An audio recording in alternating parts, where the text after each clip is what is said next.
Bienvenue au décryptage sur Prime News TV Monde. Aujourd'hui, on parlera une fois encore des questions de sécurité routière avec en prime le bilan des actions phares en 2024. On va se projeter sur les défis et perspectives de la nouvelle année 2025. Et puis, si le temps nous le permet, on abordera très rapidement les règles d'or en matière de sécurité routière. Notre invité, il est déjà là. Il s'agit de Monsieur Josué Wowo. Bonjour à vous.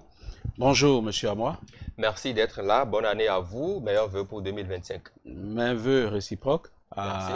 à vous personnellement et Merci. à tout le personnel de votre organe. Merci beaucoup. Alors, vous êtes chargé de l'éducation et des statistiques au niveau de l'annexe spéciale du Centre national de sécurité routière à Cotonou. Avec vous, on aborde très souvent ici en plateau les questions de sécurité routière. Essayons de faire un bilan de la sécurité routière en 2024. Une fois encore, je voudrais dire mes meilleurs vœux Oui. aux amis téléspectateurs, Oui. potentiels usagers de la route. Hum. Et je voudrais souhaiter que les routes soient moins meurtrières cette année, Ouais. parce que, il faut le dire, nous avons beau souhaiter les vœux, nous avons beau envisager les projets, mais un accident de la route peut venir briser tout, tous les rêves et tous les projets. Et donc, c'est l'occasion pour inviter une fois encore nos téléspectateurs et les usagers de la route à adopter des comportements de sécurité cette année. Ceci étant, je vais, avant même d'aborder le bilan, je vais rappeler que je n'ai pas la prétention de faire le bilan, parce que il y a des voies plus autorisées. OK. Mais de ma petite position, je vais quand même tenter en quelques 2-3 points ce que nous pouvons mettre au compte de l'année passée comme action phare de sécurité routière. D'accord. Et si vous permettez, on peut y aller. Oui, hein. allez-y, allez-y. Donc, l'année passée, avant même d'aborder les actions sécurité routière pure et dure, il me plaît quand même de rappeler qu'il y a de ces actions-là qui sont indirectement, qui impactent la sécurité routière. Je prends par exemple la loi portant la loi de finances. Je veux dire la loi de finances. Depuis quelques années, vous allez observer qu'il y a une disposition pour exonérer les véhicules à l'état neuf, précisément les véhicules électriques, les véhicules hybrides. Donc, l'année passée, cette loi a été reconduite, cette disposition a été reconduite, et je crois que cette année, ça a été la même chose. C'est vrai qu'on n'a pas encore une idée exacte, on n'a pas encore fait peut-être un point de l'impact sur le parc automobile. Mais toujours est-il, il faut noter que c'est aussi une incitation au renouvellement du parc automobile. Bien que ça soit a priori, ça participe au changement climatique, quoi qu'on dise, cette disposition participe aussi à améliorer le parc automobile, parce qu'il faut le dire, l'état du véhicule participe à la sécurité comme à l'insécurité routière. Et donc, il me plaît de rappeler ça rapidement. L'autre chose, c'est la poursuite du programme, du projet asphaltage et des programmes d'assainissement, assainissement pluvial dans la ville de Cotonou comme dans les villes secondaires. Ce sont des actions fortes d'envergure qui impactent la sécurité routière. Maintenant, parlons des actions sécurité routière pure et dure. En mars dernier, mars 2024, qu'il vous souvienne que la police républicaine a déclenché cette action-là du port de casque, pour les passagers et même les pilotes. Et d'une manière ou d'une autre, je crois que ça a pris. Et donc ça, pour moi, c'est une action qu'on doit quand même inscrire au compte de 2024, pardon. Parce que des années durant, le CNSL en a parlé, on a sensibilisé 10 ans, 15 ans, voire 20 ans. Mais il a fallu, l'année passée, précisément le mois de mars, il a fallu, il faut avouer, il faut le reconnaître aussi, hein, la conjugaison des efforts et du CNSA et de la police républicaine pour qu'aujourd'hui, sur toute l'étendue du territoire, qu'on constate que le port de casque est désormais une réalité. Oui. C'est vrai qu'on va me parler de la qualité du casque, de casque homologué. Ça, c'est un autre débat qu'on pourra faire. Donc, autre chose, le paiement en ligne de la visite technique. Le paiement en ligne de la visite technique, l'année passée, mettons, c'est une réalité. C'est vrai qu'il reste des choses à améliorer. C'est vrai que ce n'est pas encore sur tous les sites de contrôle de visite technique, mais toujours est-il, c'est quand même dans le compte de l'année passée que nous avons engagé cette réforme-là. Et nous sommes heureux quand même de compter aujourd'hui comme quelque chose de gagné. De gagné, tout à fait. Autre chose, je peux parler de la visite de Jean Todt. Jean Todt, c'est une personnalité au plan mondial en matière de sécurité routière. Et pour les profanes, Jean Todt, c'est l'envoyé spécial du secrétaire général des Nations Unies en matière de sécurité routière. Donc l'année passée, il a rendu visite au Bénin. Et c'est une prime aux efforts qui se font au quotidien par les acteurs de la sécurité routière. Parce que ce n'est pas un monsieur qui va dans... Il ne va pas dans n'importe quel pays comme ça. Absolument. Donc je crois qu'il était en Côte d'Ivoire pour le lancement de la campagne, d'une grande campagne de sensibilisation, mais il a quand même tenu à faire un crochet à Cotonou. Donc je crois que c'est à l'actif des acteurs de la sécurité routière. Donc, une fois encore, pêle-mêle, c'est ce que je peux dire. Je ne suis pas à l'avoir autorisé. Tout à fait, vous l'avez dit. Toujours est-il, je crois que on peut, de ma petite position, je peux quand même me permettre de faire ce petit point-là. Ce petit point-là. Et moi, justement, en tant que journaliste professionnel des médias, j'ai voulu avoir une idée de ce que vous avez fait globalement en 2024 pour qu'on puisse se projeter sur la nouvelle année. Parce que l'objectif aussi, nous sommes des hommes des médias, mais nous voulons aussi sensibiliser les populations sur ce qui est fait et pour qu'ils aient les bons réflexes, mieux se comporter. Vous l'avez dit en introduction, c'est bon de se souhaiter des vœux, mais c'est aussi mieux d'avoir les bons comportements qu'il faut pour que ces vœux-là puissent être respectés. Alors, Monsieur Josué Wowo, parlons maintenant de ces défis justement qui nous attendent pour la nouvelle année qui a commencé.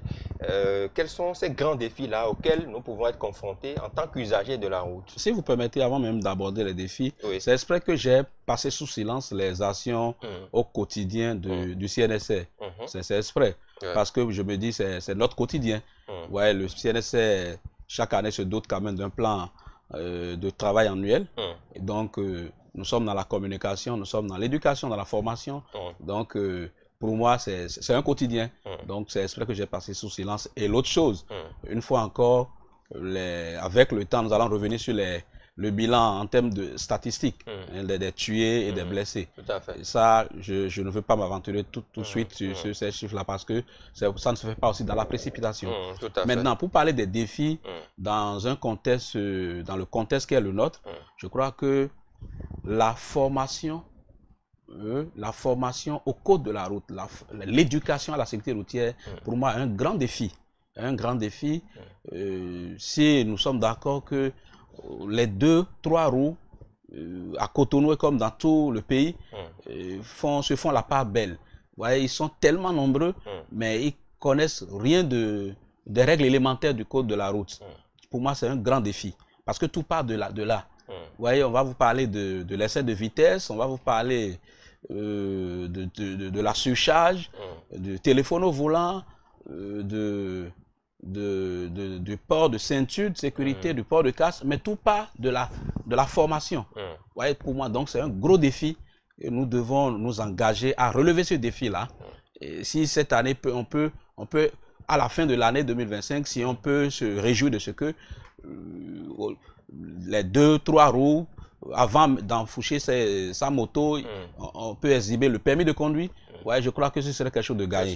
Donc pour moi, c'est un grand défi. Alors, Monsieur Josué Wowo, vous êtes chargé de l'éducation et des statistiques au niveau de l'annexe du CNSS, Centre national de sécurité routière à Cotonou. Avec vous, on essaye de faire un petit point d'étape, si on ne veut pas parler de bilan de la sécurité routière en 2024. On est au niveau de ces défis-là qui nous attendent. Vous parlez tantôt de la formation. Est-ce qu'il y a d'autres séquences à mettre dans la rubrique des défis? Oui, donc quand je parle de la formation et de l'éducation de la sécurité routière, je crois que c'est un gros défi.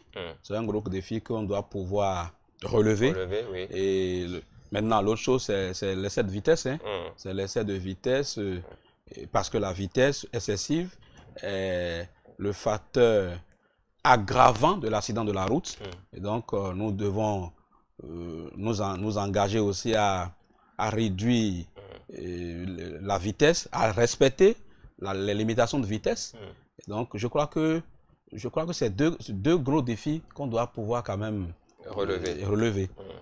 D'accord. Alors, nous sommes dans une nouvelle année, c'est vrai, on sait souhaiter des vœux et tout ça, mais on sait qu'il y a quand même de grosses perspectives qui nous attendent. Qu'est-ce que les acteurs ou usagers de la route aussi doivent faire ou à quoi doit-on s'attendre en termes de perspectives pour la nouvelle année qui vient de commencer? Pour la nouvelle année,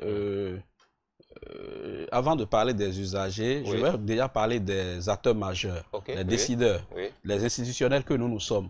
Je crois que nous n'avons pas cessé de le dire. Nous avons le projet de loi portant code de la route du Bénin qui est encore dans les tiroirs. Je crois que cette année, si cette année, on peut finir par sortir ce projet de loi-là, je veux dire, si on peut finir par voter et promulguer, ça va nous aider parce que c'est un instrument juridique. C'est un instrument juridique. Donc, en termes de perspective et même de vœux, c'est mon vœu le plus ardent. Et il y a également le document de politique de la sécurité routière qui est déjà qui doit être adopté. Et donc, on va espérer que cette année, qu'on actualise ça et qu'on l'adopte. Parce que nous avons besoin de ces instruments pour ne pas, excusez-moi, pour ne pas faire de l'amateurisme, pour ne pas rester, pour faire un peu du professionnel. Excusez, quand vous dites que le Bénin ne dispose pas d'une réglementation en termes d'alcool, ça veut dire que quoi? Quand le policier me prend en circulation un peu saoulé, je n'ai pas, il ne peut pas me le faire sur la base d'un test réglementaire. Et donc, ça ne s'entend pas. On se souvient, il y a eu l'alcotest à un moment donné où on essayait de voir. Tout ça là est passé par où? Bon, vous faites bien de l'évoquer. On va espérer que ça revienne. Mais sur la base de tests réglementaires, sur la base de tests juridiques. Donc, c'est d'ailleurs pourquoi on appelle les autorités à se pencher vraiment sur le projet de loi portant code de la route. Donc, en termes de grosses perspectives, c'est ce qu'on peut dire. Mais avant de finir, je vais quand même faire quelques deux annonces. Parce que 2025, le mois prochain déjà, le Bénin sera représenté à la 4e conférence mondiale ministérielle au Maroc. 4e conférence mondiale sécurité routière, je veux dire. Et donc, le CNSS doit participer à cette grande réunion-là. Et l'autre annonce, c'est que le mois de mars, le SSATP, c'est un programme de la Banque mondiale en termes politiques de transport au plan africain, et doit se réunir à Cotonou. L'Assemblée générale de la SSATP doit se réunir à Cotonou le mois de mars prochain. Et tout ceci, c'est pour donner encore une prime aux efforts qui se font par les acteurs, parce que ces instances-là décident de tenir une Assemblée générale au Bénin. C'est un peu pour dire, on vous suit et on vous encourage dans les efforts. Vous l'avez si bien dit, Monsieur Josué Wowo, vous êtes en train d'aborder là les perspectives pour l'année nouvelle 2025. Vous avez rappelé quand même qu'il y a deux grandes annonces, des conférences ministérielles mondiales qui se tiendront. Il y a une assemblée générale 2025 du SSATP. La définition de SSATP, c'est quoi déjà? Bon, le SSATP, c'est en anglais, D'accord. mais c'est simplement c'est un programme de la Banque mondiale pour le transport africain. C'est la politique de transport africain. Afrique. Ouais. D'accord. Et qui sont ceux-là qui sont habilités à être présents à une telle rencontre? Bon, ça, c'est les acteurs au plan international qui seront à Cotonou, les acteurs de transport. Et à cette assemblée-là, on va profiter pour évaluer et partager les expériences en sécurité routière, en transport et en mobilité urbaine. D'accord. Monsieur Josué Wowo, nous sommes pratiquement au thème de ce programme, de ce décryptage que nous faisons avec vous, le tout premier numéro de l'année. Qu'est-ce que vous avez envie de dire à tous ceux qui nous suivent en ce moment en termes de conseils, en termes d'assurance, surtout par rapport au comportement que nous devons avoir en tant qu'usagers de la route? En tant qu'usager de la route, je ne vais pas me lasser de le répéter. Je l'ai dit même à l'entame. Nous nous sommes souhaités les vœux, nous avons certainement des projets, nous avons des investissements à faire, les enfants, mais l'accident de la route peut briser tous les rêves. Et donc, pour que l'accident de la route ne brise nos rêves, pour que nos projets soient réalisés en fin de 2025, nous devons mieux nous comporter, nous devons adopter les comportements de sécurité chaque fois. Et cet engagement doit être d'abord individuel avant d'être collectif. D'accord.